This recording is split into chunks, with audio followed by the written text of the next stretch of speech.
पृथ्वीराज चौहान की सेना ने 1191 में तराइन के प्रथम युद्ध में सुल्तान मोहम्मद गोरी की सेना को हरा दिया था, जिस पर मैंने एक डिटेल वीडियो भी बनाई है, जिसका लिंक मैं आपको डिस्क्रिप्शन बॉक्स में दे देता हूं। इस वीडियो के बाद उस वीडियो को भी जरूर चेकआउट कर लें।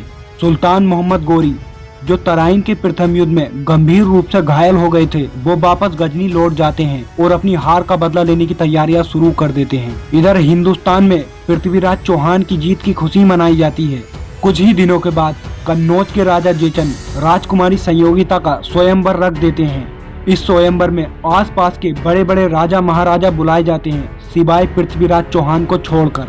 उनकी जगह उनकी एक प्रतिमा रख दी जाती है, मगर राजकुमारी संयोगिता पृथ्वीराज चौहान की इसी प्रतिमा को हाथ डाल देती हैं, जिससे राजा जेचन बहुत नाराज होते हैं। जब ये बात पृथ्वीराज चौहान को पता चलती है तो पृथ्वीराज चौहान राजकुमारी संयोगिता का हरण कर लेते हैं। पृथ्वीराज चौहान द्वारा राजकुमारी संयोगिता का हरण करके इस प्रकार कन्नौज से ले जाना राजा जेचन को बुरी तरह कचोट रहा था।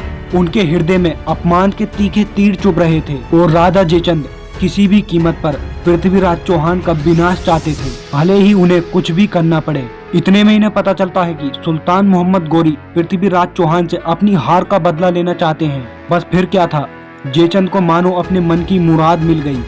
राजा जेचंद ने सुल्तान मोहम्मद गोरी की सहायता करके पृथ्वीराज चौहान को समाप्त करने का मन बना लिया। राजा जेचंद अकेले पृथ्वीराज चौहान से युद्ध करने का साहस नहीं कर सकते थे। राजा जेचंद ने सोचा, इस तरह पृथ्वीराज भी समाप्त हो जाएगा और दिल्ली का राज्य भी उसको इनाम के रूप में दे दिया जाएगा। राजा जेचंद के गुस्से और नफरत का परिणाम ये हुआ कि जो सुल्तान मोहम्मद गोरी तराइन के पहले युद्ध में अपनी हार को भुला नहीं पाए थे, वह फिर पृथ्वीराज चौहान का मुकाबला करने की तैयारियां करने लगे। राजा जेचंद ने दूत भेजकर गोरी को सैन्य शक्ति देने का यकीन दिलाया।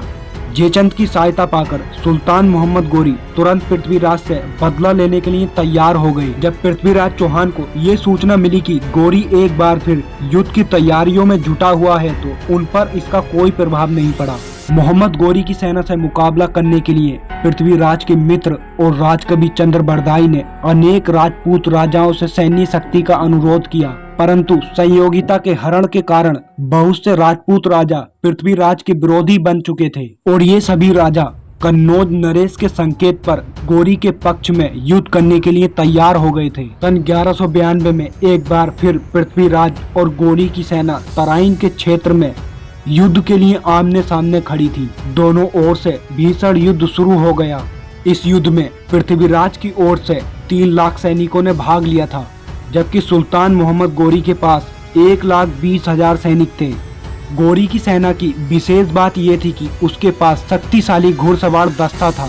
पृथ्वीराज चौहान ने बड़ी ही जोर शोर से सुल्तान मोहम्मद गोरी की सेना पर आक्रमण किया।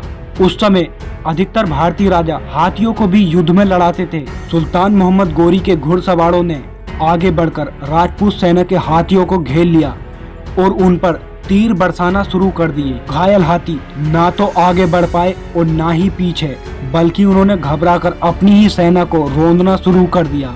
तराइन के दूसरे युद्ध की सबसे बड़ी हार की वजह ये थी कि राजा जेचंद के संकेत पर राजपूत सैनिक अपने राजपूत भाइयों को मार रहे थे। दूसरा, पृथ्वीराज चौहान की सेना रात के समय आक्रमण नहीं करती थी, लेकिन सुल्तान मोहम्मद गोरी की सेना रात को भी लड़ रही थी। परिणाम स्वरूप इस युद्ध में पृथ्वीराज की हार हुई और राजा जेचंद का इससे भी बुरा हाल हुआ। सुल्तान मोहम्मद गोरी ने कन्नौज के राजा जेचंद को मारकर कन्नौज पर अपना अधिकार जमा लिया।